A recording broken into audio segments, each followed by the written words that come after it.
Sa ating mundo, may isang hukuman na itinatag upang tiyakin na ang mga pinakamalulupit na krimen ay mapaparusahan, gaano man kataas ang posisyon ng nagkasala. Ito ang International Criminal Court o ICC. Ngunit ano nga ba ang ICC? At bakit ito tampok sa mga balita ngayon, lalo na kaugnay ng dating Pangulong Rodrigo Duterte? Noong July 1, 2002, nabuo ang ICC sa bisa ng Rome Statute.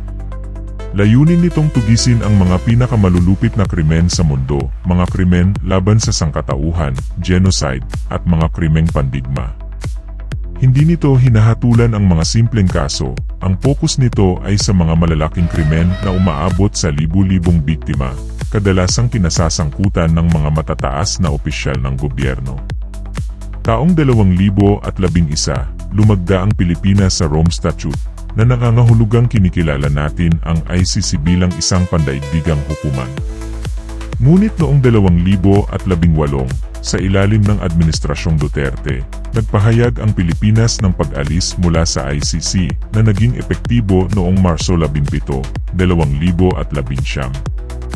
Ito ay matapos ipahayag ng korte na iimbestigahan nito ang giyera kontra droga ng dating Pangulo.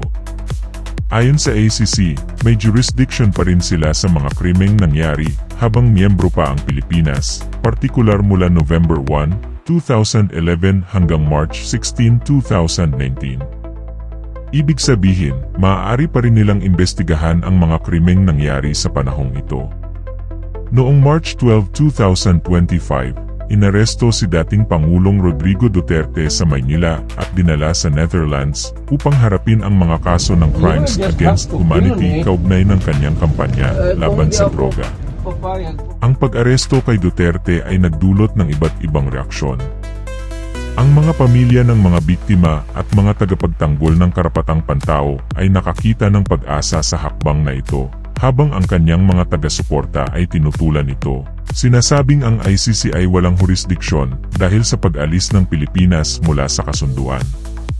Para sa ilan, ang ICC ay isang simbolo ng hustisya, isang pandaigdigang hakbang upang panagutin ang mga nasa kapangyarihan. Ngunit para sa iba, ito ay isang pakikialam ng ibang bansa sa mga internal na usapin ng Pilipinas. Ano ang magiging kahinatnan ng isyong ito? Magwawagi kaya ang katarungan?